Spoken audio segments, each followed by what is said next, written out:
आपसे market overview लेना चाहूंगी। एक बार बता दीजिए मार्केट का हाल हमें किस तरह का लग रहा है, साथ ही साथ आने वाले टाइम पे हमें मार्केट की जो चाल है वो कहाँ जाती हुई दिख रही है। श्योर। सो देखिए, निफ्टी में अगर हम बात करेंगे तो जैसे कि पहले सपोर्ट्स और रेजिस्टेंस हम लोगों ने ड्रॉ किए थे, जैसे टेक्निकल्स के टर्म्स में मैंने बताया था कि एक मिक्स बैग रह सकता है मार्केट यहाँ से till the time of elections. तो वॉलेटिलिटी ज्यादा रहेगी। इनफैक्ट आप देखिए, अब दिवाली का जो इवेंट है वो ओवर हो चुका है। कल एक बहुत ही अच्छी तेजी के साथ जो मार्केट क्लोज हुए हैं, तो दिवाली मन चुकी है। दिवाली का हैंगओवर थोड़ा उतरता हुआ अब नजर आ रहा है मार्केट्स में। एंड यहाँ पे अगर आप देखेंगे कि अब आई मीन दिवाली के तुरंत बाद से धीरे धीरे धीरे हम दिसंबर वाले मंथ में प्रोग्रेस करेंगे। वहां पे एफआईएस की जो वॉल्यूम होती है वो थोड़ी ड्राई आउट होती हुई नजर आती है। तो यहाँ पे क्या है कि हम एक low volume but high volatility वाले सिनेरियो में प्रवेश करते हुए नजर आएंगे। बिकॉज इसके बाद फिर इवेंट्स बढ़ने वाले हैं, जहाँ पे बजट है, जहाँ पे इलेक्शन के रिजल्ट्स हैं, जो अभी स्टेट इलेक्शन चल रहे हैं उनके रिजल्ट्स हैं, फिर बजट आएगा, उसके बाद लोकसभा इलेक्शन आएंगे। तो यहाँ पे निवेशकों और ट्रेडर्स को दोनों को ही बहुत कॉशियसली ट्रेड करना चाहिए। अपसाइड एंड डाउनसाइड जो स्विंग्स रहेंगे वो काफी बड़े रहने वाले हैं, तो स्टॉप लॉसेस ट्रिगर होने की संभावनाएं ज्यादा हो जाती हैं। तो जो रिस्क मैनेजमेंट और पोजीशन साइजिंग को समझते हैं उन ट्रेडर्स और उन इन्वेस्टर्स के लिए यहाँ पे मौके अच्छे आने वाले हैं। एंड ऐसे वोलेटाइल मार्केट में भी पैसा आराम से बनाया जा सकेगा। तो मैं यहाँ पे कॉशियसली जो हूँ बुलिश हूँ। कॉशियसली बुलिश होने का मतलब क्या है कि हमें अपवर्ड एंड डाउनवर्ड दोनों तरफ बड़े स्विंग्स देखने को मिलेंगे। तो हमें तैयारी रखनी चाहिए इस तरीके से कि हम दोनों ही आई मीन स्विंग्स को झेल सके। हमारे स्टॉप लॉसेस और जो पोजीशन साइजिंग है या हमारे जो रिस्क रिवॉर्ड रेशियो है वो तरीके से बनता हुआ नजर आए। तो यहाँ पे अगर मैं निफ्टी की बात करूं, 19,100 19,000 पे सपोर्ट इंटैक्ट खड़ा हुआ है। उसके बाद 18,800 पे बहुत ही मजबूत सपोर्ट है। और हमने जैसे लास्ट टाइम भी बात करी थी कि 18,800 का जो लेवल है वो टूटना नहीं चाहिए।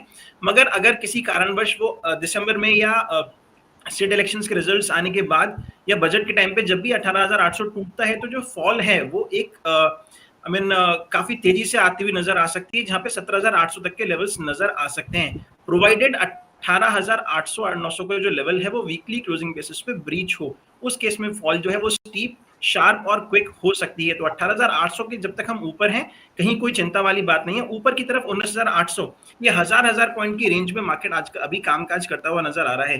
तो 18,800 से लेके 19,800 की एक ब्रॉड ट्रेडिंग रेंज है, जहां के बीच में निफ्टी आपको फंसा हुआ नजर आएगा। इसके ऊपर या नीचे निकलने पे आपको क्विक अप मूव और डाउन मूव हजार पॉइंट्स के देखने को मिलेंगे। तो मेरा व्यू कॉशियसली बुलिश है निफ्टी पे। जी ठीक है, तो निफ्टी की राय ले लिए सर। बैंक निफ्टी में एक बार बता दीजिए। जी बिल्कुल। तो बैंक निफ्टी की अगर हम बात करेंगे तो इनफैक्ट निफ्टी थोड़ा ज्यादा स्ट्रांग लग रहा है मेरे को बैंक निफ्टी के कंपैरिजन में। बैंक निफ्टी ने देखिए एक डबल टॉप फॉर्मेशन बनाया है करीब करीब 46,000 46,200 के लेवल पे। राइट, वो दोनों ही हमने लेवल्स आई मीन ये लेवल हमने दो बार ट्रेस किए हैं चार्ट्स पे, और उसके बाद हमें गिरावट आती हुई देखने को मिली है। तो जब तक हम 44,700 45,000 के नीचे हैं, हम बहुत ज्यादा अपसाइड की गुंजाइश नहीं रख सकते हैं।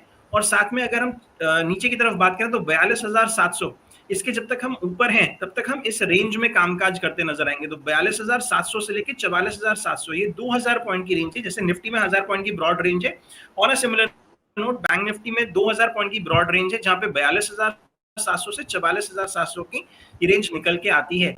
42,700 के अगर हम नीचे निकलते हैं तो again quick downside, sharp downside जो हमें देखने को मिलेगी अनदर 2,000 पॉइंट्स की मिलेगी, यानी कि करीब करीब 40,700 40,500 तक के लेवल्स आपकी स्क्रीन पे नजर आ सकते हैं। बट हम ये बात कर रहे हैं दिसंबर ऑनवर्ड्स की। राइट, तो अभी फिलहाल ये मार्केट मेरे को इसी रेंज में फंसा हुआ नजर आता है।